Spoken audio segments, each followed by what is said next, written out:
What's up, Giants fans, Hub watchers, YouTube subscribers, Twitter and Instagram followers? Shout out to everybody in the chat real quick. Welcome back to another episode of the Just Chillin podcast as Nate disconnects.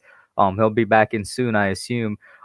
Crazy day today. So usually on Fridays, he's back. Usually on Fridays, as you guys know, I try to get a little bit of mock draft going. This time, if we get there, we get there. But there was, a little bit of draft news today with a couple of trades going down within the top 10 picks. Shout out to everybody in here. Logan Talks Giants, Tracy Stang, Nate, who's in here right now, Jaden, Jersey Life, Big Blue in the Bronx, Football Talk with Benny, Joseph Balby, Anthony, Tommy, David, C. Brands, a.k.a. Bradley, Joe, and I think that's everybody in here as of right now. Thank you guys for tuning in. I mean, we could hop right into it. The first trade, well, it's not really the first trade, but I'm going to go just to the one that got to the highest order, which is the 49ers go all the way from pick 12 up to pick 3. I still am not clear on the exact details. Was it a three-way trade? Did the Dolphins trade down and then they traded with somebody else? What exactly happened there? So the Dolphins are in the midst of playing the NFL like it's Madden, which they've been doing for the last few years. So they said, hey, we don't want to be picking this high for what we're probably going to take, which means they're probably going to go after a receiver. And they said, hey, why don't we try and get some more value out of this? And then they went and traded back to 12, back up to 6 with the Eagles, which is just utterly ridiculous. But no, it wasn't a three-way trade. It was just them making 2 consecutive trades. And my God, in one day, wow. My goodness. They happened so close to each other. That's why I was like, was it a three-way team trade? Nah. Like, what in the world? Dolphins are just making moves, man. So first they trade down. Did they first trade down from 3 all the way to 12 with the 49ers? Yes. Is that's what happened first? What were the picks exchanged there? Okay, so if I remember correctly, and I probably don't, it was the actual pick swapped, and then a first rounder next year, a first rounder the year after that, and a third rounder this year. If I remember correctly, I'm sure that I'm wrong, and people in chat will yell at me for it. But go ahead and do that. I think I found it, right? So the Dolphins trading the number 3 overall selections to the 49ers in exchange for the obvious 12th pick, a third-round pick in 2022, a first-rounder in 2022, and a first-rounder in 2023. So I think you got it. Yeah, I was right on all counts except the third-rounders next year, not this year. Mm-hmm. And then right after that, I don't even know what the timing was. It could have been a minute after. The Dolphins then called up the Eagles, or maybe it was the Eagles that called up the Dolphins. Who knows? I'm sure this was in the works for a while from Miami. Yeah, and then they traded back up, this time to number 6 overall. The Eagles moved back to 12, and they will acquire Miami's 2022 first-round pick. They also gave San Francisco the 156th overall pick, and so basically it looks like they swapped 4th and 5th rounders as well, basically. It's kind of confusing, but what a move. Important distinction here. Which of the many first round picks that the Dolphins have been in possession of does Philly get next year? Is it San Francisco's or theirs? According to CBS, they labeled it as the Dolphins, so it's Miami's. Okay. Whichever one Miami, whatever record they get. Yeah. In that case, then hopefully that'll be pretty low. The other thing is, I'm definitely concerned about the Carson Wentz comp pick in terms of how that can conditionally become a first rounder, because it seems exceedingly likely that it will. But at the same time, it is not impossible for that to still be a second round pick. Listen, the Colts, if they find a way, are absolutely going to bench Carson Wentz in fourth quarters. They're going to bench him late in the season. They'll give him a game off if they can. But maybe they'll even have a few weeks where they say, oh, it's still a quarterback controversy. We want to see what XYZ player has. And then there's also the possibility that Carson Wentz just sucks. So it is not set in stone by any stretch that is a first round pick.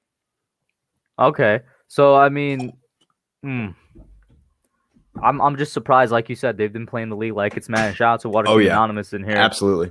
And as well as Tashima Smith in here. Mm-hmm. I mean, this really kind of shakes up things. I mean, once again, I've said for a long time, the Giants have always been in a great position with number 11, and it just got sweeter, in my opinion, if that makes any sense. I mean, like, we were already, doors were already open to go any route. Now this just opens the door for a better player to drop to us. And I think the point that a lot of people that they miss in getting caught up on all this, because this is a very complicated thing that happened today. The point here is that at the end of the day, another team moved up in front of us that is going to take a quarterback, which is good because that's one more quarterback going in front of us and one more non-quarterback that's going to drop. And then on top of that, some people kind of freaked out a little bit when Miami traded back up and said, oh, they could take a receiver. Yes, but now Philly's behind us. So in actuality, it's still the same benefit that we got originally before the Eagles trade. It's just a different team taking a receiver. And as Diggy pointed out, thank God they won't get Jamar Chase. Let's go. I mean, it's not even thank God they won't get Chase. Who in the world do you think the Eagles are targeting at 12? And of course, it could be I any think number of guys. This makes everybody a bit more angry about the fact that they did tank that game against us to move from pick 9 to 6, and now they're all the way back at 12. Yeah. Hey, man, listen, bro. Yeah, no, Jaden, this is right. I know some Eagles fans that are punching the air right now. Some of them are not happy about the move, and it's understandable. I mean, this is just another example of the Eagles front office just absolutely making shit up as they go. It came out immediately after these trades today that the Eagles were trying to trade up to 3 and made this move after they realized they weren't going to be able to get Zach Wilson. Howie Roseman is just making this plan up as he goes. He doesn't have a plan for the future. It's all collapsing around him. This whole organizational dynamic is just completely screwed. And in addition to that, it also came out that San Fran contacted the Jets as well about number 2, but the Jets were like pretty solid about staying pat. Some people are saying, okay, that's pretty clear about their intentions. They are going Wilson. For me, though, I'm like, yo, it could literally mean they're staying true to trying to get Sewell. I don't know. It could, yeah. I mean, for me, I think at this point, I'm pretty confident the Jets will take a quarterback. I will stand by this thing that I've said for a long time. I don't necessarily know that that's their only option. I could very, very much see a Penei Sewell pick there. I think it makes a lot of sense. Also, trading back would be an option. Obviously, it's not the option they're going with. But I think when you look at a guy like Sam Darnold, the thing a lot of people don't understand about him, because they forget, is that Sam Darnold is so young. Sam Darnold is younger than Joe Burrow.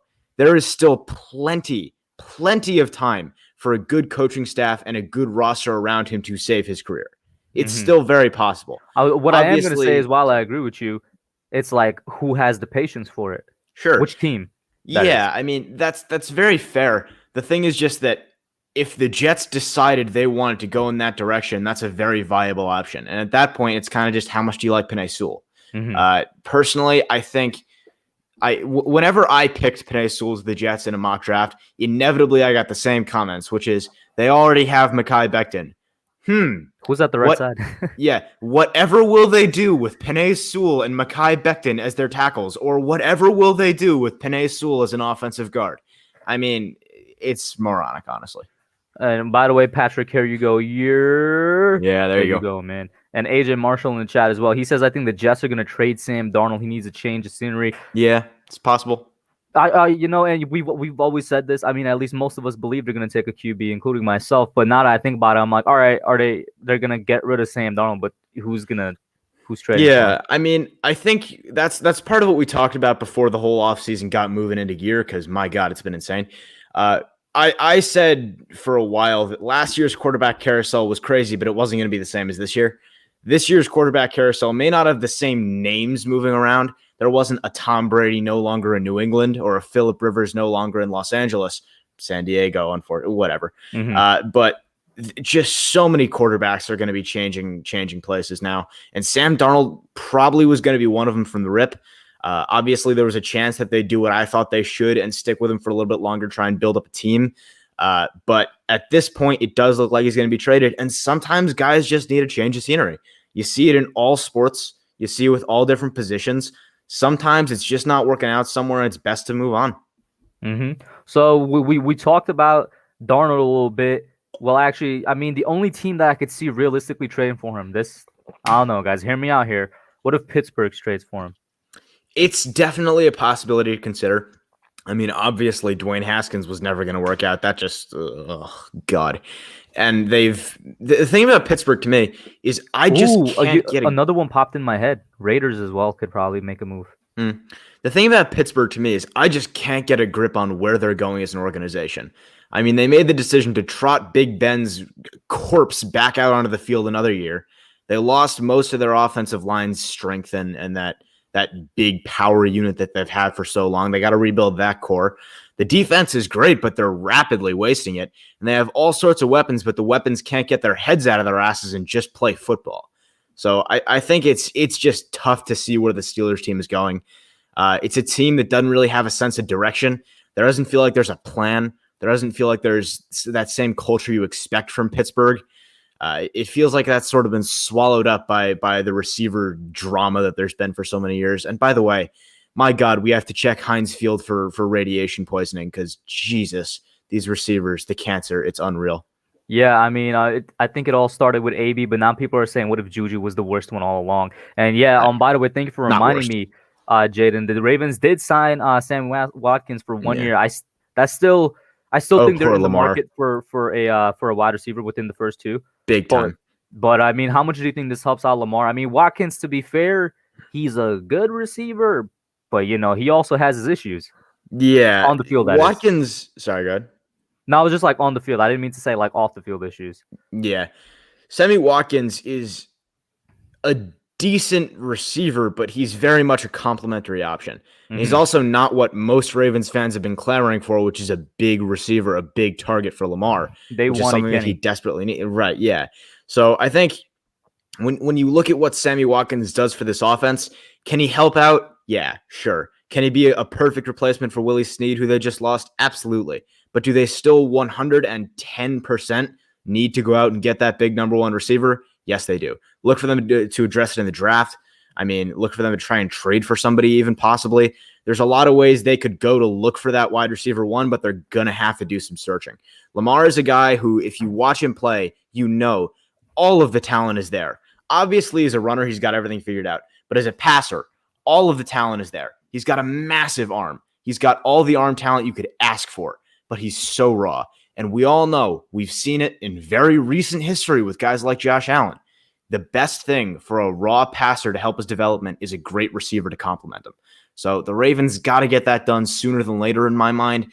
The more time you waste on Lamar's development, the more rings you're wasting on Lamar's development, if you know what I'm saying. They also need to get the O-line together as well. I mean, what's happening with the Orlando Brown Jr. situation? Any update on that? So Orlando, I'm not exactly. I'm pretty sure they moved him, but I forget where. Orlando Brown. The shame of it is that he would just be such a perfect bookend piece for him and Ronnie Stanley. He just desperately wants to play left tackle. And that is what it is. Mm-hmm. I think the lucky thing for the Ravens is that they're losing him and trading him in just the absolute perfect time to do so. I mean, we talked about how this was the worst possible year for us to have to re-sign Leonard Williams. This is the best possible year for them to have to replace Orlando Brown. Yeah, sorry. But just looking at this tackle class, oh my God. This offensive tackle class is just so loaded, top to bottom. Do you think they would go tackle second? What? You think they would go tackle in the second? Oh, absolutely. I could very easily see that. I mean, depending on what the mentality is in the front office, I could even see it in the first. Mm-hmm. I wouldn't predict that necessarily, but I could definitely see it. I just think with some of the incredible talent in this class at the offensive tackle position, there's just such a mix of ceilings and floors and abilities and different traits. You want a pass protector? There's 7 there. You want a run blocker? There's a bunch there too. I just think if the Ravens are going to move on from Orlando Brown, they picked an absolutely perfect time to do it. And I'm going to head back to the big trade news. So I'm going to start with the team that's at the top now of the draft, which is the 49ers. Obviously, this means they're taking a quarterback, right? You think they got a guy on some – or actually, wait a minute. Does it? I don't know. What you think? I think it does, but does it? I think it does. I mean, the Jimmy G experiment appears to be over, and probably for the best. Obviously – he was doing a decent Nate, job when healthy, but if they had somebody that played just a little better than Jimmy G in that Super Bowl, they win. Probably, yeah. I think the thing about Jimmy G is that he's a solid quarterback, and he ran Shanahan's offense decently well. But I think I go back to George Kittle, right? In the Shanahan offense, the tight end is so important. And in that Shanahan offense that's been running since his dad was using it in the NFL, however long ago, right? We've seen a stream of tight ends run this system, and none of them, like, the system was always elevating the tight end, right? And then George Kittle comes along, and all of a sudden the tight end is elevating the system. And we saw the evolution that caused. I'd like to see that at the quarterback position. Obviously, in Atlanta, the offense was working well with the weapons they had, and Matt Ryan was playing MVP ball.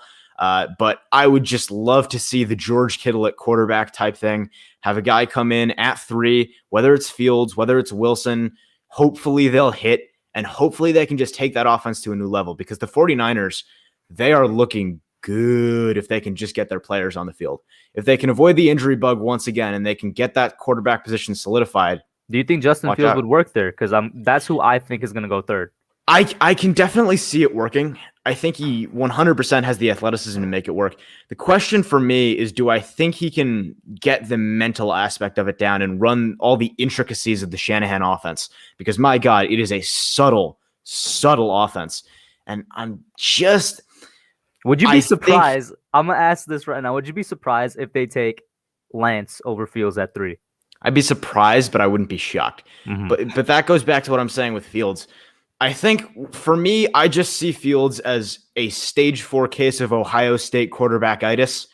It's the same symptoms. It looks like the same disease. Every goddamn few seasons, they're trotting out a new Ohio State quarterback with massive potential and just no ability to read progressions and no ability to have the mental aspect of the game down. And it's not like it's a coincidence. There's a reason behind this. Isn't it the style? Right. So for those that are unaware, for those that don't watch college ball very much, I don't blame you. It's insane. In college football, the hashes are much wider. And what that means is when the offense gets the ball outside the numbers and it's that far on the edge of the hash, Ohio State can take advantage of their track team of receivers. So they can line up a guy way out wide on the far side of the field and just basically say, hey, corner, you have almost 100 yards of field to cover that way. Good luck. And then the quarterback just gets to sit back there and say, hey, look, that guy's open by 15 yards. Touchdown. It's almost as if the QB should do what Burrow did and go to another school. Right. So obviously that's a massive oversimplification. Mm-hmm. But the point here is that Ohio State's offense eliminates almost all adversity for their quarterbacks. And usually when you talk about adversity for a quarterback, it's something to be overcome. But in terms of development, especially at the college level, it is crucial to have some level of adversity there. Otherwise, they're never going to grow. And I think that's just why Ohio State quarterbacks bust. Do I hope Justin Fields proves me wrong? Absolutely. I didn't hope Dwayne Haskins would, but all the other ones I hoped. Because I would love for you to shut me up, Ohio State. That's not true. I hate Ohio State, but I'm going to say it anyway. But I mean, to be fair, yeah, they haven't had a NFL quarterback. Name me a single successful Ohio State quarterback. I defy you. And do not say Terrell Pryor. I will kill you. But just... Didn't he switch to receiver, right? Yes. Mm-hmm. So the big overall point here that I am saying in a roundabout way is that I will stop shitting on Ohio State quarterbacks when one of them makes me. Mm-hmm. And I mean, to be honest with you, I can see Fields doing it, or I could honestly see it going both ways, because that's just the way Ohio State QBs are. I will say, though, I do think he's better than Haskins, which isn't really saying much, but I do think he's a lot better than Haskins. No, I mean, even in terms of the physical, right? So just Dwayne Haskins was a guy that everyone fell in love with his arm talent, and everyone fell in love with the big boom play potential there. He threw 50 touchdowns in college in his one season of production. But Justin Fields provides more than that. Justin Fields provides you talk about intangibles, and it's tough to describe what that is. He provides the intangibles. My God, the toughness on this kid is insane. Yeah, the championship game, man. Right. If there's one thing to speak of for Justin Fields, it's the fact that kid refuses to stay down. And he's automatically a better character than Haskins. Oh, yeah, by far. Obviously, there's some people taking shots at him because, he carries himself a certain way. I don't know if that's something I really latch onto. It's a minor concern, but that's something you find out about in interviews. For me, it's just I see Justin Fields' massive physical potential. He can run. He can scramble. He's got a little bit of an issue in the pockets sometimes, but my God, when he throws that ball, it explodes out of his hand. Mm-hmm. I'm going to just get to a couple comments real quick. Sure. Jason Solo saying, I started at wanting Waddle, then after free agency, Slater or Vera Tucker, but those were based on me thinking we wouldn't take Parsons. But if the organization is cool with him, I want Parsons in the first, O-line in second. And I'll continue saying this because it's the same thing with Pitts. People thought I hated Pitts. Now people think I hate Parsons. I don't hate Parsons. I would love if Parsons come to us because that means that the coaching staff says, what, we're fine with him. I'm going Right. to trust whatever decision they make. I Exactly. recognize Michael Parsons is one of the best defensive talents in this draft. You know what I'm saying? He's the best defensive talent in this draft. And I think you're hitting on something I've been saying for a long time in terms of the Micah Parsons stuff. Since it came out, my take has always been this. We as fans have no way to know the details of what's going on behind the scenes. It's not like we can read the headlines and say, oh, that's true, that's not true, but that's true. We just don't know. So as far as I can tell. Real quick, I just got to say, Luza, I know you're joking, right? You got to be joking. Stop. But and shout out as to far Calder as I X can Factor. tell, the best way for us to approach this is if it's good enough for Joe Judge, it's good enough for us. If Micah Parsons passes the character test with Joe Judge, he's fine by me. Because Joe Judge can find out about those things. He can ask those questions. He can get those inside sources. We cannot. So as far as I can tell, if it's good enough for Judge, it's good enough for me. By that same token, in terms of mock drafts, in terms of stuff like that, all we can do is operate on what we know. So with that being said, it's tough for me to pick him. That's where it kind of comes into me sounding like a moron, because I'll say I can't really pick him, but then I'll also say if we do pick him, I won't be mad at all. Mm-hmm. And then the next question here, and shout out to Big Boo in the Bronx popping in. Shout out to Max in the chat. Max, you've been missing for a minute, bro. But yeah, a good question here by Logan. What are the Falcons going Lance if Fields goes 3? That will be for the first time in NFL history that 4 quarterbacks go within the first 4 picks. It'd be so interesting. I'm just going to say I have a hard time seeing that. I'm going to say no, in my opinion. Yeah, go ahead. You can just give your thoughts on the trades in general since you just popped in. All right, sure. As far as the the question by Logan goes, I don't think they'll do that, in my opinion. I mean, I don't think they're going to go. I think if they see Zach Wilson or the top 3 quarterbacks still on the board, I think that's, they'll go quarterback. But likely with the 49ers trading up, I just don't think that they're going to, have Lance at, that spot. So if, a team, if they don't take him, I think a team like the Panthers or any other needy quarterback teams, if Lance drops or if Mac Jones is still there in like the teens, the 20s, I think that's where he'll go.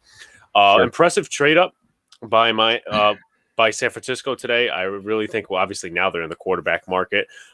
Everyone was obviously speculating, Trey Lance at 12, Mac Jones at 12. Well, now they're in the quarterback market. It's going to be interesting to see what happens with Jimmy G. I know people were talking about him, possibly going back to New England, which, to be honest, would make a lot of sense because of Cam Newton. There was also one other spot that someone told me about. I'm like, I don't know about that one.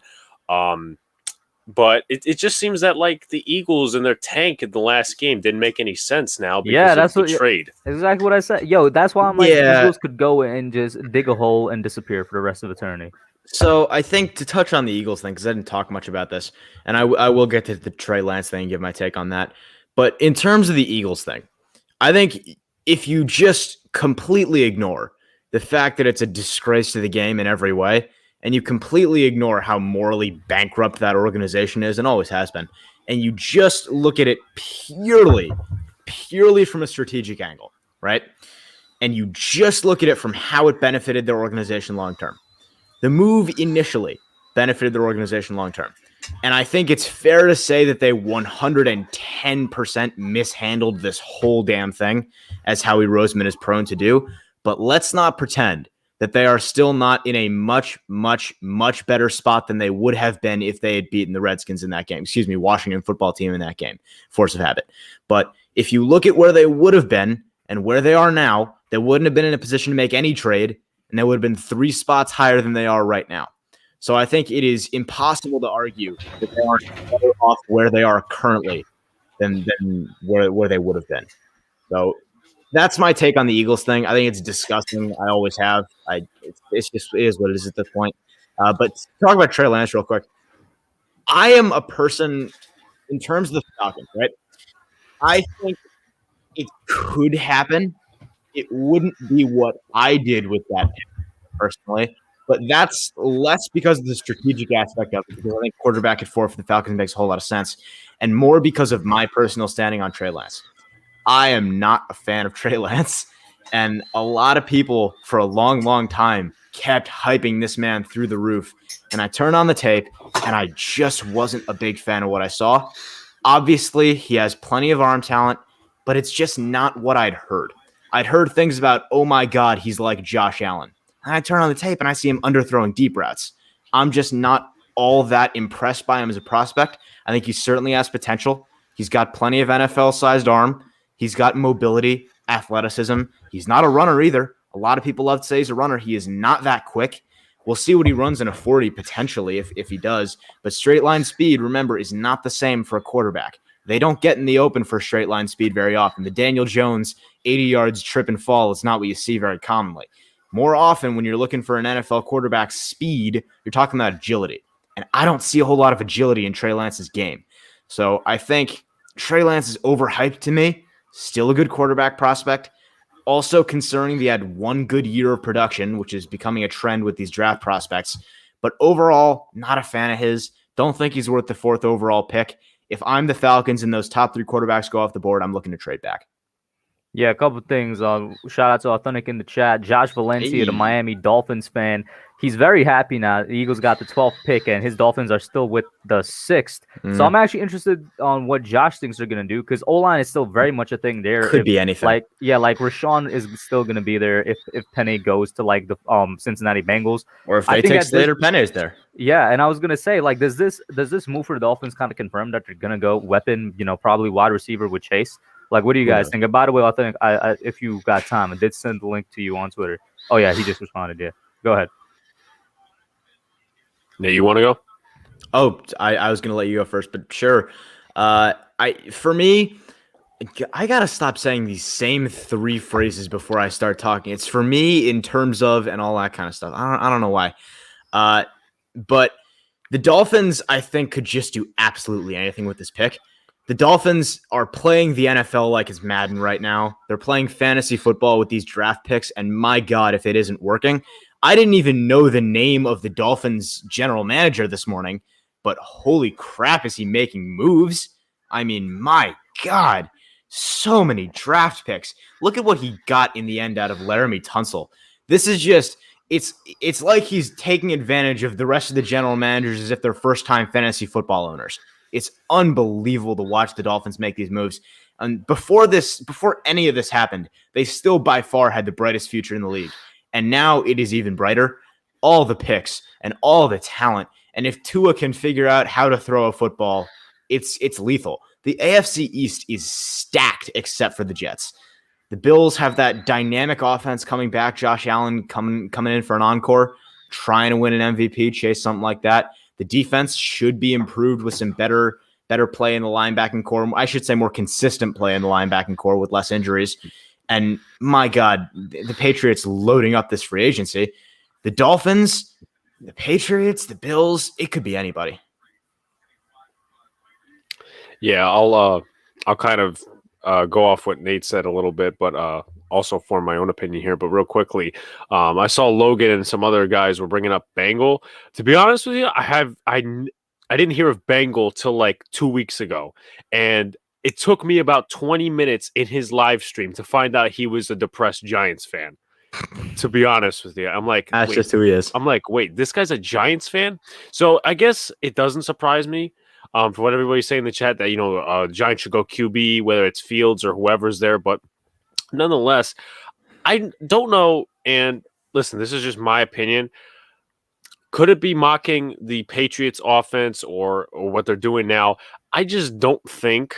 Now, I could be wrong on this. And, Dolphins fans probably hope I'm wrong. I just don't think that they're going to be one of them. They have this dynamic number 1 wide receiver. I think what New England's doing is that obviously they signed 2 great tight ends in Jonnu Smith and Hunter Henry, and then they didn't really go out and get Kenny Galladay or any of these big wide receivers. They got in my opinion placeholders, not number 1s, mid-tier receivers like Kendrick Bourne and who was the other one? They got Nelson Aguilar. And you look at the Dolphins, Devontae Parker, yeah, he's good. Preston Williams, I'm pretty sure he's still there. He's good. But they're not number 1 dynamic, and they also signed Will Fuller to a proven contract. So I just think that they may kind of build their offense similar to what New England has. They don't really have any, dynamic tight ends. I think Gesicki's the closest thing they have. But I think, they could go offensive line there, but Sure. I would not be, I wouldn't be out of my mind or out of anyone's minds to be going out there and taking a wide receiver, because they will have the first shot, in my opinion, at a wide receiver in terms of teams' needs. Absolutely. And I think, again, it comes down to what the Dolphins front office is thinking about. For us as content creators, as fans, it's impossible for us to know everything with these picks, what the best pick is, because sometimes it's just a coin flip. Should they go the best tackle on the board? Get Like to this another question blocker? right here. Yeah, exactly. Should they take a receiver and get him a dynamic weapon?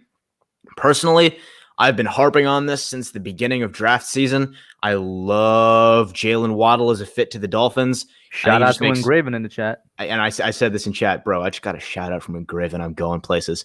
But I've loved Jalen Waddle to the Dolphins as a fit for a long, long time. I think he makes just so much sense there. Tua needs a separator. He's got big go up and get it guys. He needs a separator for easy throws. And my God, does Jalen Waddle make some easy throws. So I think that makes just so much sense there. But then again, hey, you could also just go out and get Rashawn Slater, and that would make so much sense. Whatever that coaching staff thinks is going to help Tua the best. And I think Alex was making just an excellent point in terms of them mirroring the Patriots there. Brian Flores, Bill Belichick guy, it is entirely possible that they go out and they make some non-flashy moves. They take a lineman in the first, grab a receiver somewhere else, or maybe even stand pat. Maybe Will Fuller is their wide receiver addition this year. It's impossible to know what the Dolphins will do, but I think for me, I would still go Jalen Waddle there. And what about you? The question that popped up, Alex, was what's more important in the first round, getting the lineman or getting Parsons? In my opinion, you need to finish that offensive lineup. Now, it's not that I don't have faith in Shane Lemieux or anyone else, but I think you do need to finish that lineup better than you would, Michael Parsons. And sure, put aside the character stuff. He is the flashy guy. He's basically, and I kind of made this comparison when I was watching another content creators video. He's the Isaiah Simmons of this draft with all the stuff that he can do in terms of where he's played, but it's not going to be in the NFL. You saw that with Simmons. He unfortunately he's on a bad defense. I don't know if it's coaching or talent, but that's another story. But definitely in this situation, because last year I did want Simmons and then we got Thomas. I'm like, okay, whatever. I'll stick to it. But I think definitely finishing off this offensive line, even though you got Zach Fulton, who's a starter for how many years, I just really think that finishing off this offensive line and getting Daniel Jones the best situation possible so we know what the answer is. Like maybe, I know I'm reaching here, Elijah Vera Tucker at 11, if some would, want to. I don't even think that's that much of a reach, to be honest with you. I don't think it is either. And if Slater's still there, and if Slater's still there, you plug him at guard or, even keep him at tackle or whatever. Sure. But I definitely think, for solidify the O-line. Yeah. And for many people, because I did hear a couple of complaints this year about, we don't have the we don't have the signified coverage linebacker. Well, if they can turn Jabril Peppers into that, because a couple of here's where I'm kind of optimistic on that. You're striking my nerve on this one. Because I know Authentic was talking about the OBJ trade a couple of weeks ago. He was mentioning where he got beat by Boston Scott. But something we haven't done, and we did this year, but something we haven't done in years is we haven't been able to cover tight ends. The second game against Washington, Peppers immediately just locked down Logan Thomas, an emerging weapon from them. So that's kind of the potential I see. I'm not going to say that he should be that, linebacker that covers or whatever. I haven't watched enough film or have, had enough time to look at it, but definitely that Washington game, the second one, had, me optimistic about who could be our coverage linebacker. So definitely finish up that O-line. So for me, in terms of that, you said a lot of great stuff there. So there's a lot to unpack. I'll start with Jabril Peppers because that's the thing I had the most volatile reaction to. For me, I just don't like Jabril Peppers as a stereotype linebacker, just in that role. I think you can definitely get reps in that sort of archetype. But if you're going to tell me that Jabril Peppers is meant to be covering tight ends consistently, I don't think so. I mean, he's been getting mossed a lot on some of these tight ends. He just doesn't have the size for it. I think he definitely has the instincts for it. He definitely has the man coverage ability for it. But against tight ends, he's just getting out leveraged all the time on the field. There were a couple of drops by Logan Thomas that probably should have been catches against him. He was playing tough coverage, but not really that close coverage on the ball. A good throw from a quarterback high and outside, tight end's going to come down with it every time. So I think you do need a coverage linebacker, but maybe not as much as a lot of people, myself included, have been harping on for a while, just because of how the NFL structures its defenses these days. Also, if you like improve literally every other spot, which is what the Giants have done, like you're just helping out that spot in general. Sure. And then the other thing is that Micah Parsons is not that guy. If you're looking for a coverage linebacker, that is not Micah Parsons. That's, in fact, why I've said for a little bit now, this is a little bit of a hot take. I'm more concerned with Micah Parsons' on-field issues than his off-field issues. And I'll justify that the following ways. So, as I said before, if it's good enough for Judge, it's good enough for me. So that's not really what concerns me in drafting him. There's something to be said for guys like that maybe don't have the most maturity, maybe don't have an NFL mindset. But again, that's something I leave up to the interviews and Joe Judge to decide. But in terms of his on-field product, I'm just not sure I like the place we're going to be ending up putting him. Because as much as I love him as a downfield run attacker, he can blitz, he can do all that stuff. Problem is, a lot of Giants fans think he's going to come off the edge, and he's not. Maybe once in a while, yeah, but he is not an edge rusher. That's not his game. He's a blitzer, not a defined one-on-one every rep I'm going to win. He doesn't have those kinds of moves. He's not that polished as an edge rusher. That's not his position. He's an off-ball linebacker, to be sure. I think he makes a lot more sense as a Will than as a Mike also. I don't like him in the middle of the field diagnosing plays, trying to break down those concepts. I don't think that's his strong suit. I don't think he has the instincts for it. I don't think he has the mental abilities for it. So if you want to put him at Will, sure, and let him chase down run plays, let him cover running backs in the flat, sure, I can get with that. But if you're trying to look at Patrick Graham's defense and say, I want to stick him in the middle and let him cover, or I want to put him an outside linebacker, like in a 3-4 outside linebacker role as an edge, I can't get with that. I don't think either of those things are his bag. I think Micah Parsons is going to end up kind of being wasted, which isn't the right word because I know Patrick Graham gets the most out of all of his players.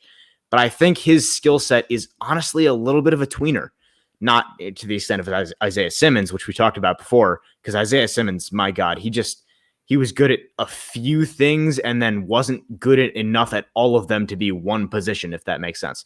Micah Parsons can definitely be a linebacker in this league. He's definitely got the ability for it. I think he's one of those guys. I think, and let me know if you agree with this, I think he should just go to a 4-3 defense if he's going to be a middle linebacker. I think he should be a Will in a 4-3 defense. I think that makes so much sense. And there was a great article today. As much as I hate on PFF, I saw a great article today from one of their writers about how the 4-3 defense is dying off in favor of the nickel and how that's killing the Sam. The Will is still there, guys. The Sam may not still be alive and well, but the Will position is still there. And that's what I think he's built for. I think he is a great option as a Will linebacker. Put him on the outside, put him head up 3 yards deep on the guard. I think that's where he's going to thrive. I don't want him in the middle. I don't want him being the captain of the defense. I don't want him sifting through. No, even if somehow he could fit as like a 3-4 middle linebacker, like he was never going to beat a Mike in my opinion ever. Yeah, and with that being said, I just don't love him as a fit. I understand Patrick Graham could move him around. He could do all those different things with him. But at the end of the day, there's just some aspects of his game I can't get with. And Alex, if you got a response to that, let me know. Yeah, go ahead. Good. Nails. Nate's pretty much hitting the nail on the head there. I mean, obviously, he knows a little bit more than me in terms of what Micah Parsons can do, what he may, and going back to the Isaiah Simmons thing, just to cap it off, just because you can play how many positions in college doesn't mean you're going to play him in the NFL. Right. Even the greatest coach of all time, whoever it may be, even if there's a greatest coach defensively around the league, even if Salah was still a defensive coordinator, he runs a 4-3, they're not going to stick you at like 7 different positions. That's just not going to happen at the next level. You have a role to play. with all these people saying, he's going to come off the edge, you can debate whether he's going to be inside linebacker or the will linebacker, but he's not going to be coming off the edge. He's not going to be playing nickel corner. He's not going to be playing safety. That's just not going to happen. Right. So, as I said, make a debate, whatever, between the linebacker position, but he's not coming off the edge. And it goes back to, again, we talked about how the character thing wasn't really an issue for me because if we're drafting him, he's fine. But in that same vein, if we're drafting him, I can get with that because that means they have a plan on how to use him. If Pat Graham is going to make that pick, you best believe he knows where Micah Parsons fits in that defense. And I think it's easy to see how we could make him work. I'm just not completely sold on it. And I want to shift it back to general NFL real quick because I was looking at this comment Authentic made a while ago, and I was like, since it deals with the trades today with the Dolphins, he says, I feel the Dolphins benefited from an easy schedule and lackluster Patriots team. Wins against New England, Jacksonville, the Chargers, Jets, Cincinnati, Arizona, San Fran, Raiders, and also the Rams, I think. Losses to Denver, and then they let the Bills put up 50-plus with all in the line. So I'm guessing he's saying maybe the Dolphins aren't what we're building them up to be. I agree to a certain extent on the easy schedule because if you have an easy schedule, you have an easy schedule. But, you play the schedule you play, right? Yeah, you play the schedule you're given. That's just how it is. I do think the Dolphins are probably a bit better than – not a bit better. I do think the Dolphins are legit. I think that they're going to be a legit playoff contender this year. That's kind of how, I feel about it. But it's an interesting thing to bring up since, they were in the center of the trades today. What are you thinking? And don't get me wrong. When I say earlier, I think they have the brightest future in the league, I don't mean they have the brightest right now in the league. I mean, they're not quite a finished product yet, but I think they have enough solidified and enough future established that they have a really, really bright future. They obviously got to put the finishing touches on the rebuild. They got to get those last pieces in there and make sure everything clicks smoothly, and then they got to figure out if Tua is the guy. But with that being said, I think it's easy to see the Dolphins coming in the next 3-4 years and owning their division. Obviously, the Bills are a big contender. The Bills could give them a run for their money any day of the week, but it is easy to see the Dolphins coming in for the next 3-4 years and putting up 11, 12-win seasons. Mm-hmm. What about you, Alex? Obviously, them going, what was their record, 10-6 last year? I didn't even think they were going to go to the playoffs. I didn't even think they were going to get 10 wins. I thought they were going to be like a 7-8 win team. I also think, besides obviously, Tua and whether he's the answer or not, I don't think it helps either. Now, whether they're in the same system, which they probably are, but it does not help that Tua is going to get his second offensive coordinator in how many years, 2 years, and it does not help for the other people that have been there as long as Brian Flores has been there. That's going to be the third offensive coordinator. So when you have a rookie quarterback like that, and obviously the Giants changed coaching staff, so that's kind of a different situation. Doesn't mean it's right. Yeah, but that again, the offensive side of the ball, it just doesn't help when you don't necessarily have the greatest of talent. And obviously they're a step above us, or at least going back to last year they were.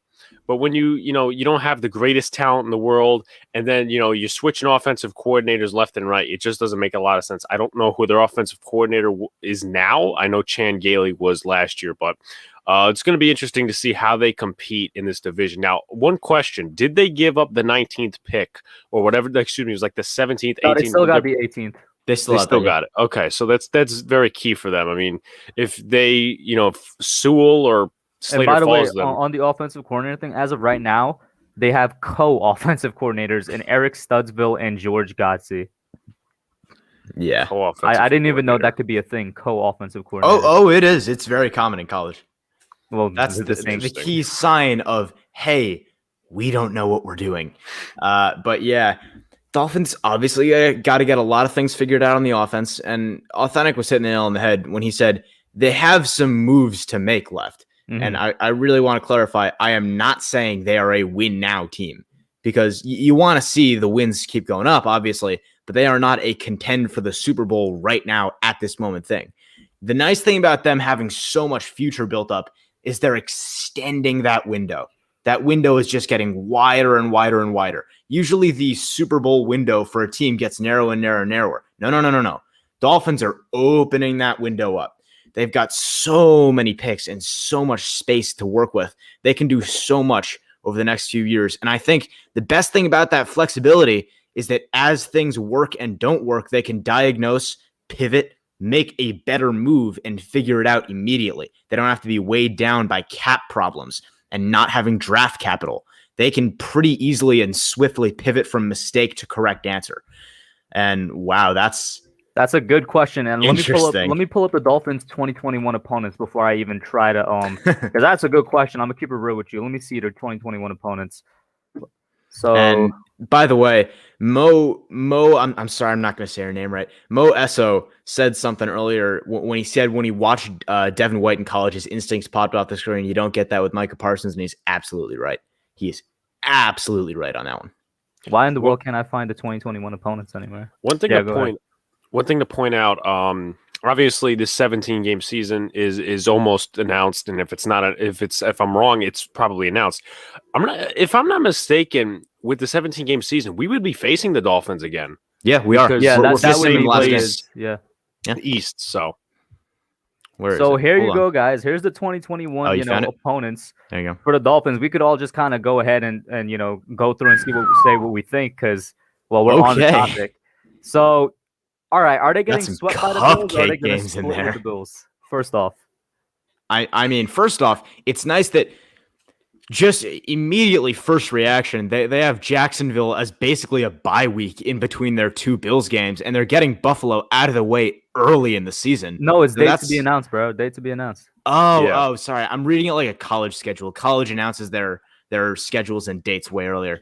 But yeah, so Buffalo, obviously a big matchup for them. If they want to start making progress towards winning the division, they got to be a lot more competitive with them. And then they have some cupcakes on the schedule. They get Jacksonville, they get the Texans, they get the Falcons, they get the Panthers. Whew. I'm liking this schedule if I'm the Dolphins. Obviously, they get the Jets twice a year. Obviously, Bucks, Titans, that's tough. It's impossible to know where the Raiders are going to be. The Saints are imploding as an organization, but they still have a lot of talent on that team. So what are you saying? Over, under 9 wins? I'm going to be aggressive and say over. I'm going to say it's probably going to be right around 9, like 9, 10, 11, like right there, or 8, 9, 10. Like right there is what I'm seeing right now. What about you, Alex? Well, you scroll up a little bit, or is that that's the top of the schedule? Okay. Obviously, in my opinion, you'll split with New England, you'll split with the Jets, you'll split with the Bills. I mean, split with the Jets. Yeah, really. That's what I think. Jacksonville, obviously, they're like they're 1 to 2 steps behind in the rebuild, behind the Miami Dolphins. So that's a win there. Houston Texans, they signed a bunch of guys to a 1-year, 2-year deals. So, that's pretty much a win for Miami there. Indianapolis, I think they'll lose that game, to be honest with you. Depends on the quarterback situation for me. True. But also, I just think that Indianapolis, like Frank Reich is they got a good team. They got a good offensive line, which happens to be the cornerstone of their offense if it's not the weapons. Atlanta Falcons, I mean, obviously they just got a new coach this year, and I don't think they're going to I don't think the Falcons are going to really do anything this year. I agree. I mean, they did absolutely nothing in free agency. They lost a couple of key defensive pieces, the Cowboys, actually. So I don't think it's going to be there. Senate going under. Wow, he is low on the Dolphins. I think Carolina, they added some decent pieces. I know they added David Moore as they lost Curtis Samuel. They also added Hassan Riddick. So him and Brian Burns should be good, depending on how, who coaches the defense and how good it's going to be. So that in case, I'll probably say that Miami just wins by a nail biter. I think they lose to the Ravens. As far as the Saints go, I think they'll lose that game. Yeah, we'll give them the loss. I think that Sean Payton, if it's Jameis Winston as the starter, I think he has the potential to actually revive his NFL career. I don't think the Raiders are anything to talk about, to be honest, because every year they just lose something.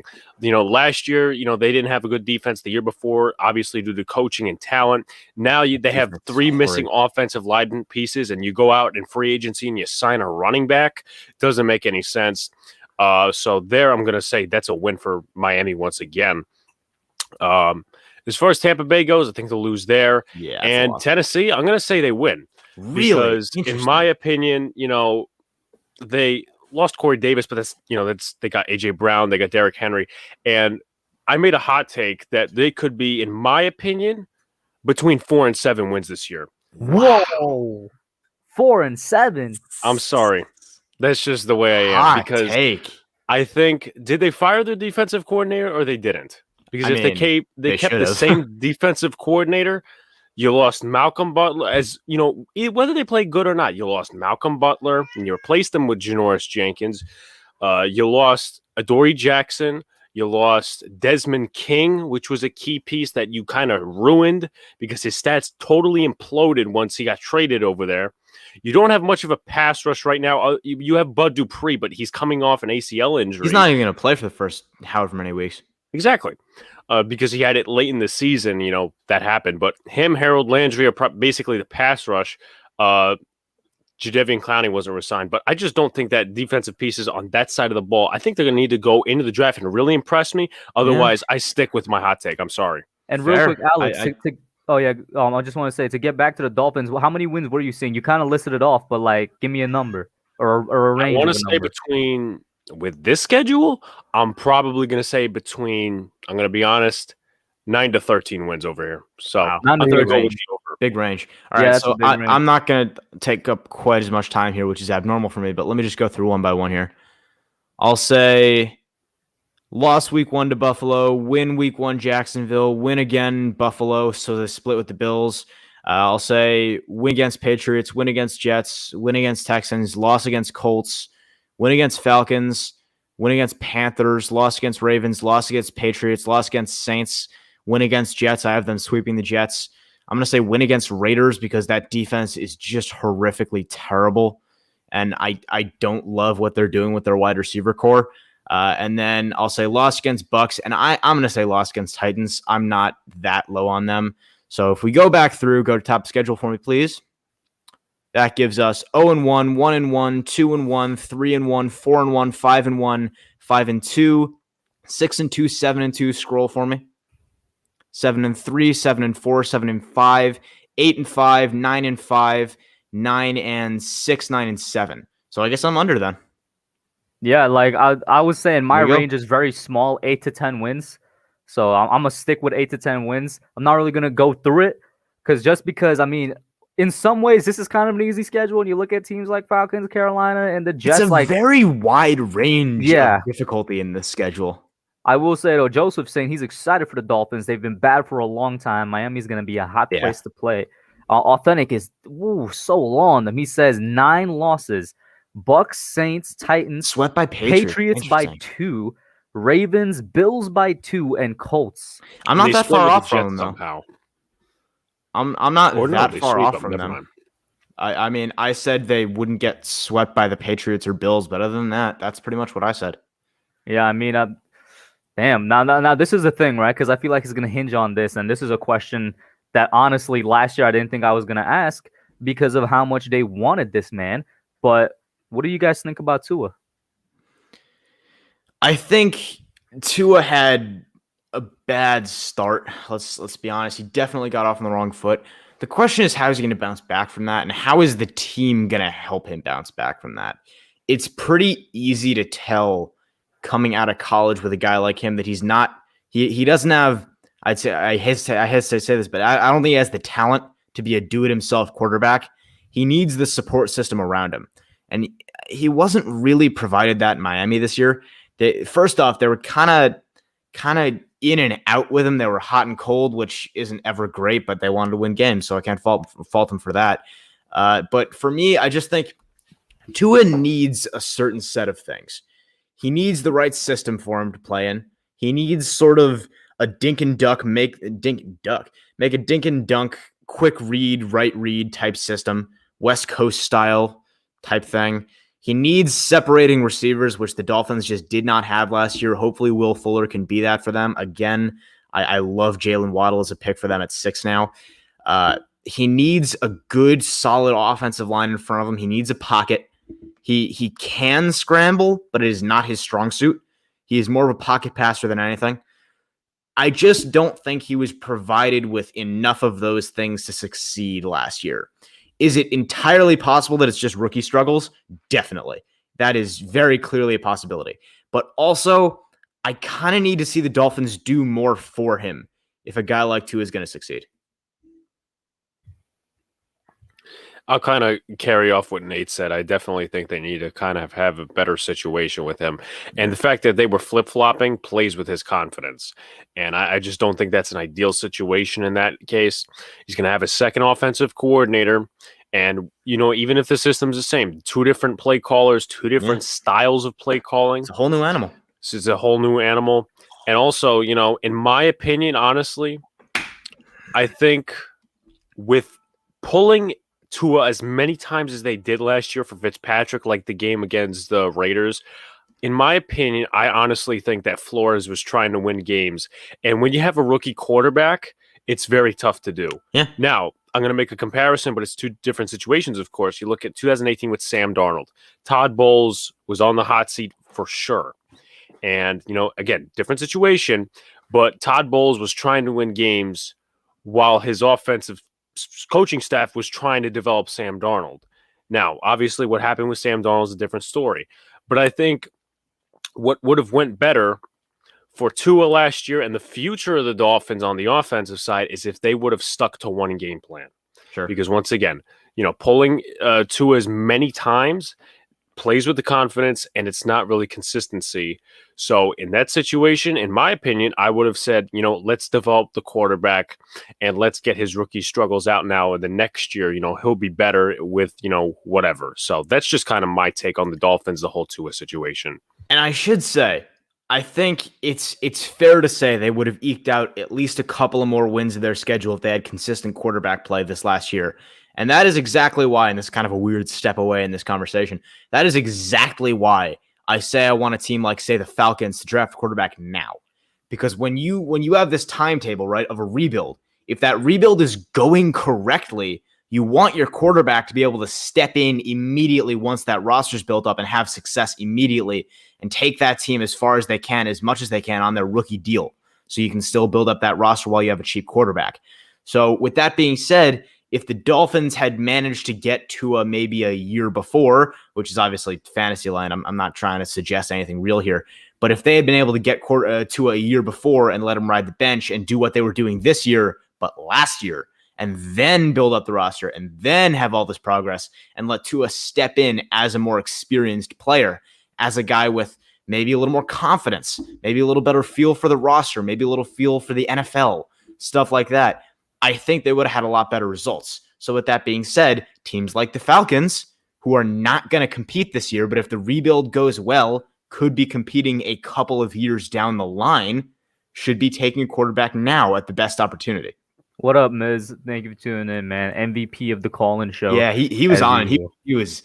I like the energy he brought to the stream, dude. Always brings a nice energy. I'm going to say on Tua, I'm kind of with you guys. I'm so surprised that a fan base is so ready to just move on from a guy that they tanked basically 2 straight years for. But also, I'm always going to be surprised if a team is considering moving on from a quarterback just 1 year after they drafted him, especially when it's like it's not set in stone that he could be terrible. Like, he looks good. He doesn't look great. He looks good. He had a rookie season. There were ups, there were downs. Yeah. Like, let the man develop. So I'm really surprised that this is a legitimate narrative, though. Like, that's where my mind is. And Mo brings up a great point, which is that, like I said earlier, the window is larger for Miami. And I want to clarify what I'm saying right now. I'm not saying in any way that they should move on from Tua. And I'm not saying in any way that the Dolphins are in a bad spot with Tua. They're in a questionable spot with Tua. But like he said, they've put themselves in a position with such a large window that they can afford to let Tua develop and give him some time. Shout out to Max for the $2 super chat. He says, Nate and Alex, opinions and expectations for DJ this year. Alex, you want to go first? Sure. So a lot last year, and Saquon was out, so obviously that played a part in DJ's development and the role in the offense. So what we saw a lot last year and it didn't really get marked down by a lot of people, is that look at the Philly game, for example, the one we won. A lot of downfield passes, but they didn't result in touchdowns for Daniel. It resulted in touchdowns in the running game. So I think that, however meaning Jason Garrett plays this, does he play the same way? Does he use Galladay more? That's something we're going to have to see. Does he need to, obviously cut the turnovers and cut some of his rookie mistakes that are still lagging on going to his third year? Of course. Does he need to get his eyes off the first receiver he sees and then, obviously go somewhere else with the ball? Sure. But I definitely think, at least with Saquon coming back this year, and if he's 100% healthy, I think you're going to see similar situations of where Daniel Jones throws it downfield, they rush Saquon in for a touchdown. But also, I think in that situation, you have guys in good weapons in the red zone, like Kyle Rudolph and Kenny Galladay. So somehow they'll have to use them. But Daniel Jones obviously cut the turnovers. That would be my expectation for this year, because you're going to, at least in my opinion, or at least right now, have a preseason, a training camp. Obviously, NFLPA and NFL fighting over that, which I kind of think is stupid, but that's a different story. To finally finish it off, I expect at least 20 plus touchdowns. If not, then goodbye. I'm sorry. That's just me. Yeah, that's fair. I think for me, I tend not to think of it in the frame of stats. I think of it less in stats and more of just what we can see. I believe in optics, not necessarily in guys you're not familiar like the back of your hand with, but when it's your team, like the Giants are for us, and you watch them every week, and you know as much as you possibly can about that team, I believe in optics. I believe in what you see is what you get on the field. I believe in the fact that you can tell when a player is improving, when a player is regressing, what they're doing well, what they need to work on. And I think that's going to be the eye test with DJ next year. I think we're going to be pretty easily able to tell if Daniel Jones is going to be the guy next year, just based on how he operates in the offense. We know he can. We know he has it in him. The question is he going to put it all together? It's a lot easier said than done, because we've all been saying all this stuff. The offensive line's going to get solidified. They're going to get experienced. We have weapons now. We have Kenny G. Saquon's coming back healthy. That's all nice, but it is impossible to know if a quarterback is going to be able to take that big step. Taking the step. Yeah, sorry, go ahead. No, I'll let you finish up. Taking that next step to being a true franchise quarterback in the NFL is, in my opinion, the biggest step in any football level, period. I think that is, without doubt, the most difficult transition for a quarterback. I think if Daniel Jones can get it done, we'll know. We'll see it. I think he should. My expectations for him this year, I believe in him. I think he's the guy. I'm not necessarily super confident in him yet, but I'm optimistic. I think, the key word being think. I think with what we've provided him, with what we're going to continue to provide him in offensive line in the draft, and hopefully even more weapons, he should be able to succeed. And I think he will. In my opinion, now, someone actually kind of criticized me for saying this, but this is my opinion. There was only one game this year where you felt the offense won. The rest of those games, in my opinion, were defensively won. Sure, you need a good defense, to succeed in games and to keep you alive. But I believe there were way too many. And this doesn't just fall on Daniel. This falls on, a couple of other factors of weapons, play calling, whatever you want to blame. You need to have offensive won games. I'm not saying shootouts. That's not how the Giants play in terms of, Joe Judge, close games. And that's what we saw last year. But in terms of offense won games, I want to see something similar to the start of the Cowboys game, because the Giants scored, 3 touchdowns in the first half. I think if they would have scored, minus the Evan Ingram drop interception by Donovan Wilson, if you at least score 1 to 2 touchdowns in the second half of the game, you can call that a Daniel Jones offensively won game, and the defense backs you up. So that's, in my opinion, what I also want to see out of Daniel Jones of this offense this coming year. That's Shout fair. out. Oh yeah, go ahead. Sorry. And I think we hammer on this a lot as just football fans. There's a good reason for it. Football is a complementary sport. And as we were doing this live stream earlier, Hub was talking about, as you improve one aspect, the defense, the other aspects get better. That's true with Daniel Jones in every possible way. As the offensive line gets better, he's going to get better. As Saquon comes back and the run game gets better, he'll get better. As we continue to build up this team, Jones is going to be put in a better and better and better position to succeed. Once again, we can scream from the rooftops until we're blue in the face how good we've put him in a position to succeed. The question is if he's going to capitalize. Personally, I'm optimistic. I think the improvement we saw in the back half of the season was significant, even if it was right before he got injured. I think he was reading defenses better. I think he was audibling on some plays and checking into better fits. I think I saw a lot of things I liked in him. He's obviously got the raw talent to be that guy. The question now is, will it happen? Shout out to Justin Hubner for the $2 super chat. He says, rank your top 6 favorite prospects to take at 11. So I'll go first. I'll just throw out the 6. I know you said to rank them, but I'll throw out who they are, and then I'm gonna try to rank them, right? So if they're there, Jalen Waddle, Pitts, Slater, people see this as a reach, but I would still take Aziz, and I still got to list 2 more. Damn, I used to have the corners there, but I really don't think we need them anymore. I think it might be a redundant pick if we take a corner at 11. I wouldn't hate it, but I wouldn't hate it, but it's not like we need it. You know what I'm saying? And then I'll throw in another lineman in Tucker, and then for the 6th guy, I don't know. I honestly don't know who would be the 6th guy. So I'll take a crack at this again. I'll do what you did, and I'll throw out 6 names, and I'll try and rank them. I'll say immediately I'll get the wide receivers out of the way. I'll say Jalen Waddle, Devontae Smith, definitely possible. Would really like those picks. Rashawn Slater, 100%. AVT, 100%. Now, a lot of people are going to get on me for this. I'm going to stand by this. Jalen Phillips at 11, I would not be upset at. It's not my first choice, but I would not be upset at that. And the reason why is that while I acknowledge it is a reach I am willing to make. We just went out and spent big money to address our biggest positions of need. We got the receiver. We got the corner. Now the last huge gaping hole on this team is a dominant pass rusher.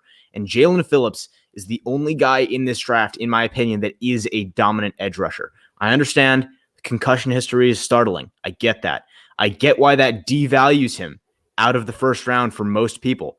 Not the first round, but out of the top 15 for most people. But for me, I am willing to make that reach now that we've addressed other significant needs with top-tier talent. With that being said, Jalen Phillips is probably my 5th. And who should I squeeze into this 6th? I'll say Micah Parsons. So with that being said, to rank them, I'll say Slater, then AVT, then Waddle, then Phillips, then Smith, then Parsons. Real quick, shout out to new people coming in the chat. Griminator X, Greg Brown, Marjorie Simmons. Well, Marjorie, love having Marjorie in there. She usually updates us with stuff. Bobby Miller, you already said Mo. Frosty, the legendary Frosty. And I think Frankie G. What's up, guys? But yeah, go ahead and give your answer to that then, Alex. Going back to Authentic's comment, he asked me a question. That was the second Dallas game that I was referring to. A lot of people are going to get on me for this, but I'm going to do it anyway. If you guys watch my channel, one of the most recent videos, I kind of express this. Obviously mentioned earlier, I would want offensive line over Parsons, so that's what I'm going to take here. I'm going to say Rashawn Slater, number 1. Sure. Number 2, I'm going to go Devonta Smith. Number 3, I'm going to go Vera Tucker, honestly. Number 4, I'm going to go Patrick Surtain. Honestly, now you could say the situation in Tennessee the last year, whatever. I know people were shouting out that Adoree Jackson was the number 1 corner and that he was handling the number 1 receiver. I'm just not totally sold. I don't like the amount of money that the Giants threw at him, to be honest with you. I don't like the fact that they gave so much money into somebody who didn't really work out as a first-round pick. I would rather approve a deal. But then again, we're not in building negotiating with Adoree Jackson. It's the Giants brass. So that security blanket, and you could never have enough, defensive backs or good defensive backs on your team. So I'll take Surtain as my 4th. My 5th one, I'm going to go Jalen Waddle. My 6th one, I'm probably going to go Ojulari. Shout out to AP for the $5 super chat. He says if DJ turns the corner, I'm telling you right now, it will be because of that Bucks game. I still remember the look on DJ's face after it, and he got better after it. I'll tell you what, he looked like he turned the corner after the Bucks game. The Bucks game is definitely going to play a big part mentally for him, I think, but I think it's just going to be a culmination of literally everything if he turns the corner. That's going to be a factor. That Bucks game broke me. Because, we outplayed them at every position on the field except quarterback in that game. I defy you to show me what position other than quarterback we were weaker than them in that game. In that moment, in week whatever the hell it was, The Bucs were not at the height of their power that they got to at the Super Bowl. They still haven't gelled yet. It's not like we're talking about the Super Bowl Bucs where they were all the way there and they were a finished product. In that moment, we outplayed them at every position except quarterback, and Daniel Jones threw up just the worst game I've ever seen him play, and it broke me. Real quick, shout out to Frosty making moves. And I would bet all the super chats in the world it was not Sabrina. Hey, if it wasn't, the man's moving on. Yo, Frosty, thank you for super chat, bro. Hats off to you, man. Credits to him. Now I forgot what I was gonna say, but did I have something? Okay. And also one point to make, and going back to Nate's point of there was no position that we didn't beat them at other than quarterback. We had 100+ rushing yards against the top rushing defense in the league. So there, with Alfred Morris and Dion Lewis and Wayne Gallman, you can basically cut that excuse out. We did very good with basically running back by committee. That game hurt me like deeply. I'll say it. That game was the moment where I watched quarterback film. I had not watched quarterback film all year purely out of principle. And at that moment, I was shaky on Jones. I wasn't ready to move on yet. It's not like I was saying, like I was hopping on the bandwagon like a lot of fans were of get a new quarterback, but that game broke me. Oh, we're doing mocks? Nice. We're going to do one just quick first round mock just because I can't not do it with the trades that went down. I got to get one in there. But yeah, go ahead if any of y'all had any last thoughts on the last thing. I am going to head out after this mock. Mm-hmm. Yeah, no, the stream is going to end after this mock as well. Good. But yeah, so Big Blue in the Bronx, any last thoughts on the last question thing? No, not really. I mean, obviously, in comparison to Daniel's game to Evan's year, mental, people think the physical game is, the most important. It's also the mental game. You can't make mental mistakes. That's what Daniel did that game. That's what Evan Ingram has been doing the whole season. And, as Hub mentioned, I think it was yesterday or just somebody else, he's not going to be the first target. He's more likely going to be the third, the fourth, maybe even the fifth target. So I agree with you. With that being said, guys, let's hop into it. We're just going to go in the order that we're listed here, which means that Alex is going to get the first team that traded down. But obviously, I'm going to go with Lawrence. And yeah, go ahead there, Nate. Are you going to go QB or are you going to go Sewell? All right. First, I got to ask you a question. Is this what we do or what we think will happen? Which one do you guys want to do? I really don't care, to be honest. I'm game for either. It's your call, Kush. Fine. Let's do what we would do. Screw you all. It's my pick, Penei Sewell. Okay. It's my goddamn pick. And I'll take Zach Wilson. I run these Jets. Then I got the Falcons. Wow, you kind of left me in a nice spot here with the Falcons, bro. You're welcome. I mean, you owe me a little something, Hub. Do I go quarterback if I'm the Falcons? I mean, I see no reason not to. Fields is on the board. In a word, yeah. Yes. Yeah, I'm gonna go quarterback. Like, this is a nice spot for the Falcons right there. I'm gonna go Fields. And I will go Rashawn Slater. Hi, Sabrina. This all started from Pest, man. Yeah, Pest, bro. Listen, it's an ongoing joke that we have to keep on the channel. Otherwise, the joke dies out. Oh, it's not dying out. Pest is gonna keep doing it. Yeah, go. Who's next? I think it is you, Nate. Didn't I just say Rashawn Slater? Oh, you said Slater. Okay, I didn't hear you. My bad. Yeah. Where is he at 11? He's right on your board. There you go. Do I spice up the board with the pick in my mind, or do I just spice it up, dude? Spice up the board. The board could use some spiciness. I'm gonna use kind of what I said before about the Dolphins and the Patriots. I don't think that they'll get a target. Oh, I know. I'm going Kyle Pitts. Yeah. Wow. Spice it up. Spice up this draft board, Alex. Do it. That leaves hell yeah. That leaves Detroit with, in my opinion, the best wide receiver in the class, Jamar Chase, and that's who I'm gonna go with. And the ideal Kenny Golladay replacement, by the way. Okay, Panthers on the board at 8. This is a spicy draft. All right, I'll take Trey Lance. Get it done. Trey Lance. Off board, baby. Rob, hit me up. I'll have you on the next one. I usually do it every Fridays, man. I haven't worked enough with Rob. I got to get with him more. See, this is interesting because they signed 2 cornerbacks and Kyle Fuller and Ronald Darby. You know what? Let's go for the guy who we were talking about earlier. Let's take Micah Parsons. There you go. Mm. Interessante. Then I got the Cowboys here, and the Cowboys are left with the pick a little just because of his surgery. Giants. I'm gonna go with Patrick Surtain. The Caleb Farley is usually how I would go here, but we all saw the news about his surgery and whatnot. I think that might affect his stock a little bit. Oh yeah, it absolutely does. He fell so hard on my board after that. Not just because of the one surgery, because his injury history was already terrifying, and now he's off my board. But I finally get to pick for the Giants. Let's go. Oh, but what do I? Who are you going? Where are you going? We're gonna go Jalen Waddle. Okay. We're gonna finally get Bengal to shut the hell up, and we're gonna take Jalen Waddle. And this man's picking for the Eagles. Y'all have to pick for them. I might have another spicy pick in mind. I'm thinking with an Eagles mentality. I'm thinking also what we're gonna do here. You know what? Let's spice it up. JOK. Really? Already then. I would think that J.C. Horn might be a guy there, but JOK.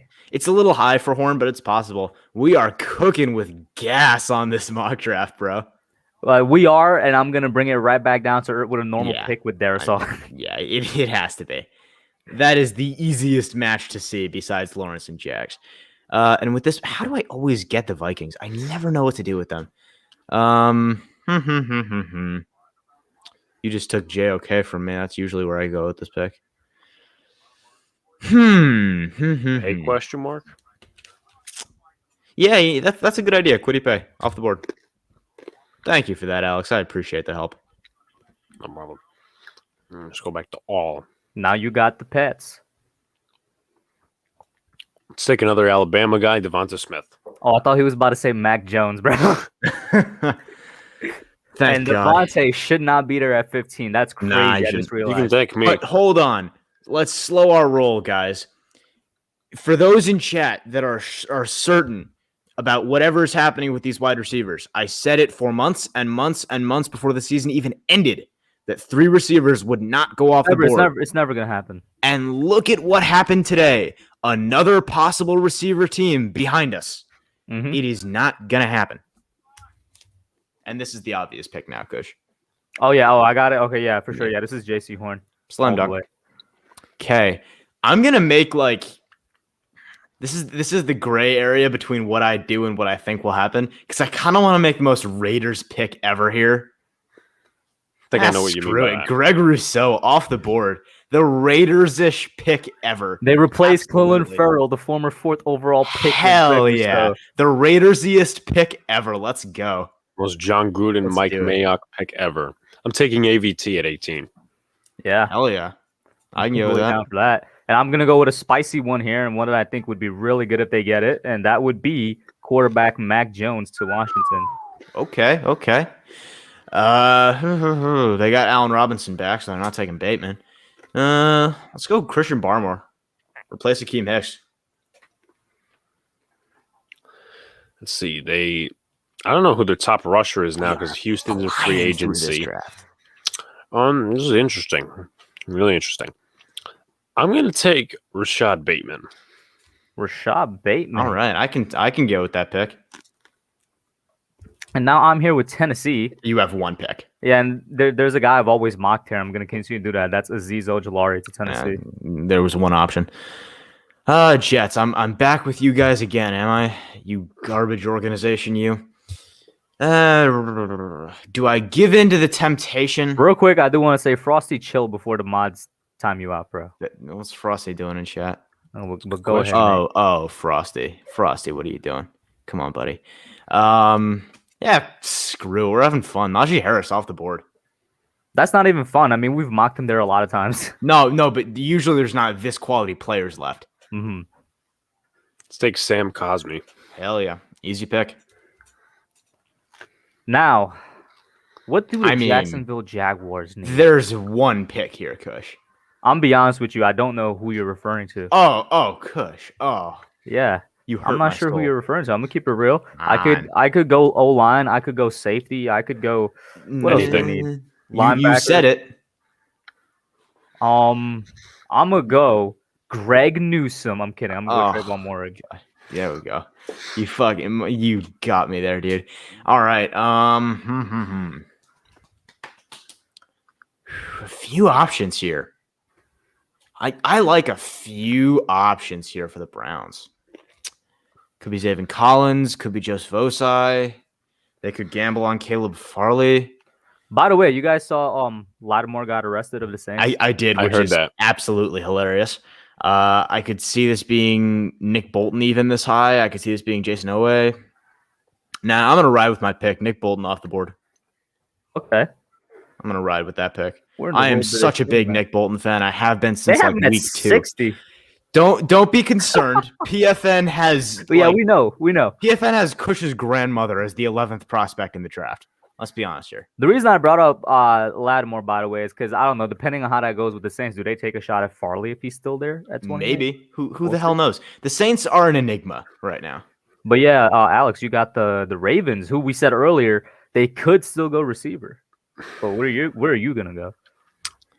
Screw it. Let's take another running back, Travis Etienne. Didn't even say his name right. they are a very run-heavy offense. I love where we're going with this mock draft. I'm a big fan of the things that are happening right now. I'm going Caleb Farley to the Saints. Because why not? Listen, guys, Marcus Peters is not enough, okay? Marlon Humphrey is not enough. They need more. Green Bay at 29. Ooh, I am tempted by a couple of things here. Do I want to be responsible or do I want to have fun? You've said you were having fun, so I don't know why you changed your mind.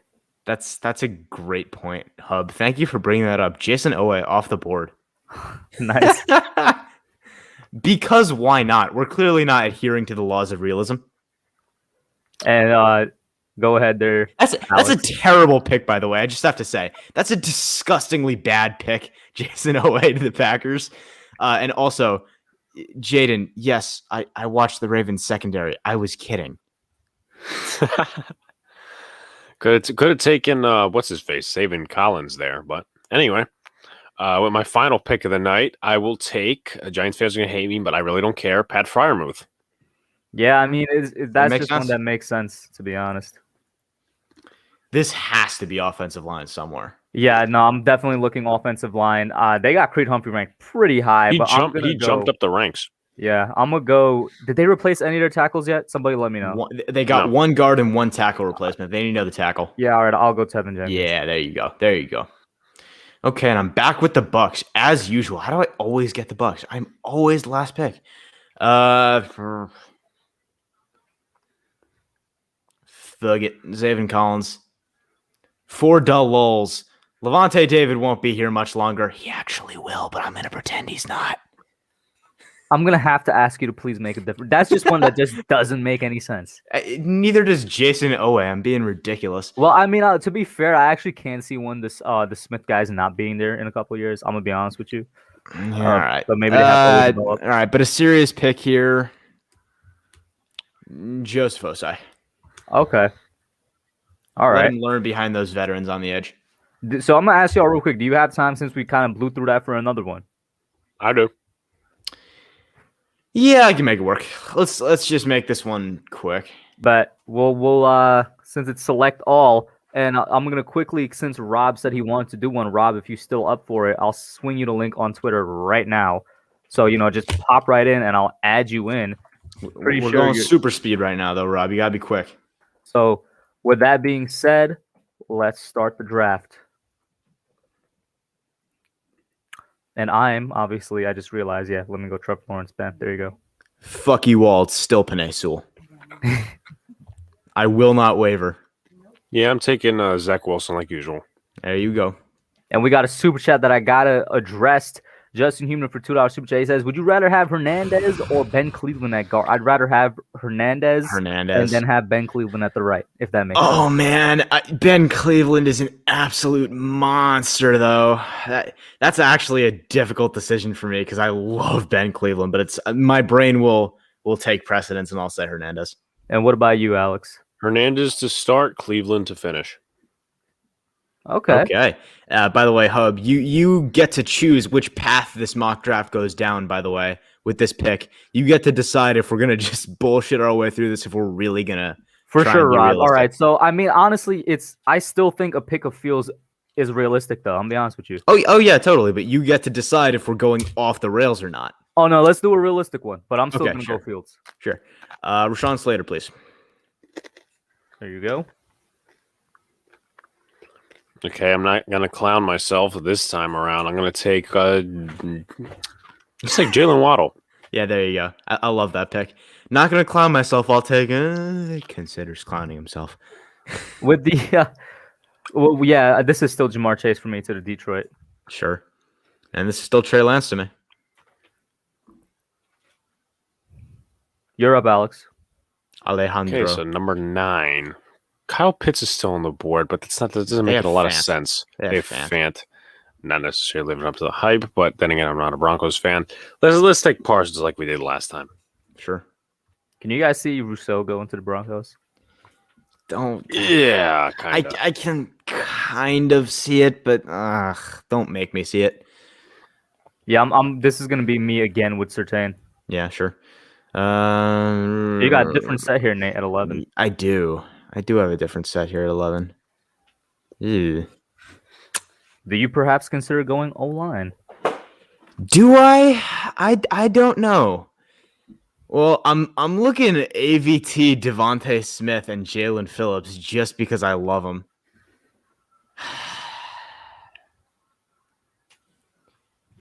To prove a point, Jalen Phillips off the board, please. This man said to prove a point. To prove a point, Jalen Phillips off the board. All right, so Zach Ertz is on his way out of here. Let's get Kyle Pitts. Dallas Goedert, Kyle Pitts. All right. Yeah, I'm going to still go Darisaw. Yep. And I'll still go Kwity Paye. I liked the pick last time. I like it this time. They're building a monster defensive line again, by the way. Mm-hmm. Let's take Devonta Smith. People in chat are losing their minds on me right now. Marjorie says we need Pitts to unload Butterfingers. I mean, if we get Pitts, he's not going to have Butterfingers. Y'all all lose your minds all the way until Jalen Phillips has 10 sacks in his rookie year.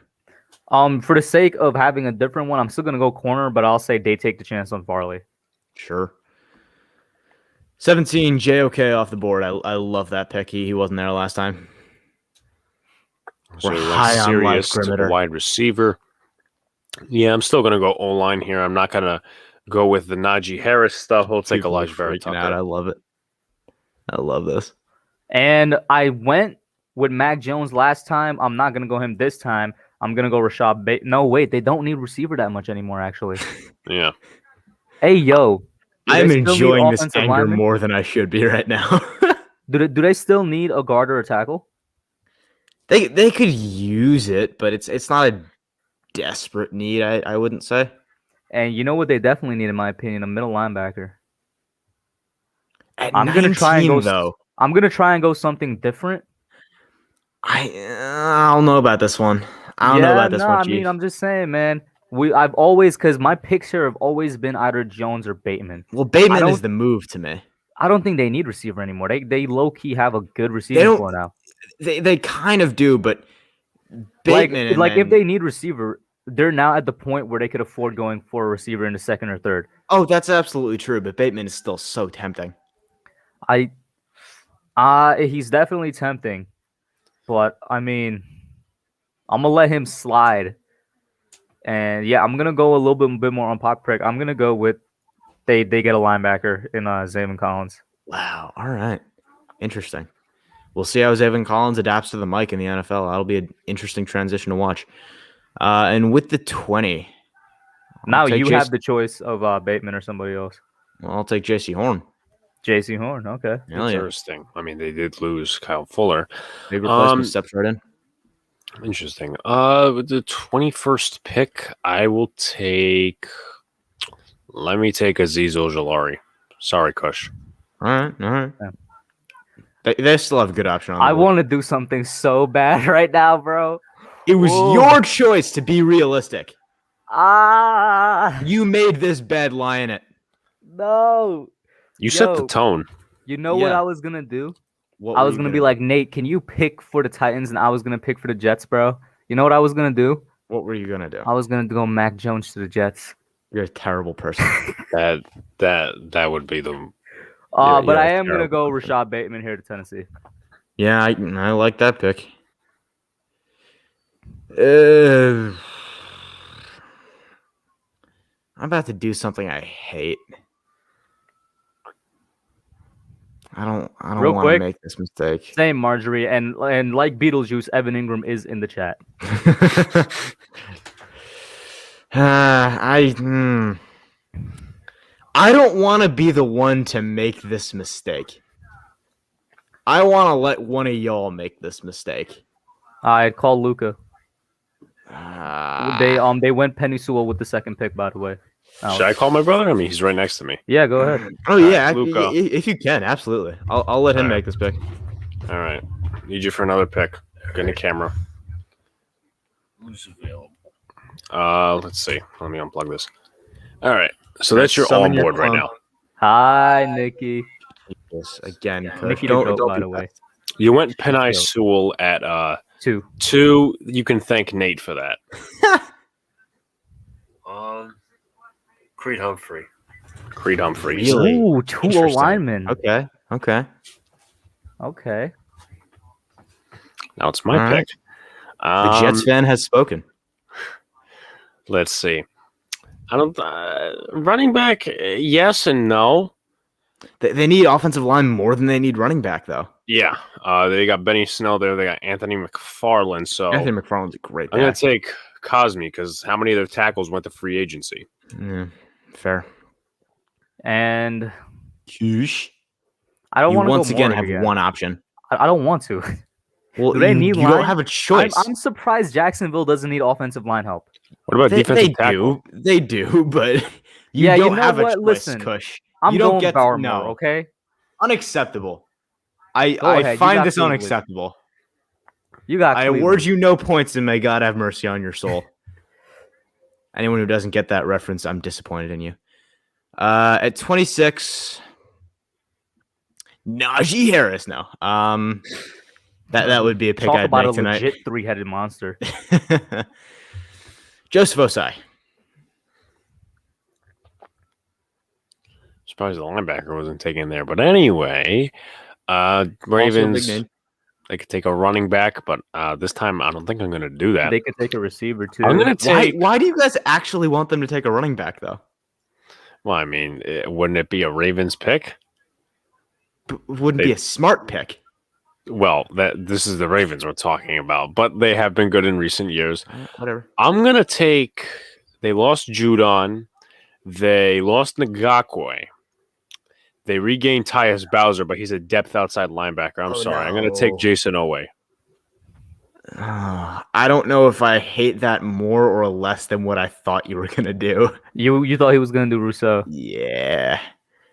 I don't want to be the one to make that mistake, by the way. I'm going to let one of you guys fall on that sword. For the Saints, I'm going to go linebacker this time around. Where he at? Let me go Nick Bolton. Yeah, makes a lot of sense. And Packers fans are fuming at that pick. Bro, give They're them their mad. receiver. But here's the thing. You know, we haven't done a single mock yet in all these weeks where we actually mock a receiver to the Packers. Right. And I stand by that. I understand that a lot of people think they need another dynamic weapon or whatever. If Aaron Rodgers is winning the MVP, how badly do you need another receiver? You need something to stop the goddamn run for once. I don't in the last necessarily 20 disagree years. with you, but I'll say this: MVP is most valuable player, so he's doing that despite the lack of talent. But They'll need O-line. They have enough in the receiving core. They have enough. I'm way more concerned with the Packers about replacing. So Corey what are you Linsley doing than getting a right here, receiver. where your linebacker options are gone? I'm going Greg Newsome. Corner. They resigned the Wait, almighty Newsome Kevin over King. guys like Samuel and Mel Yes. and stuff. And by the way, Kevin King is burnt toast. Don't bring up Kevin King to me.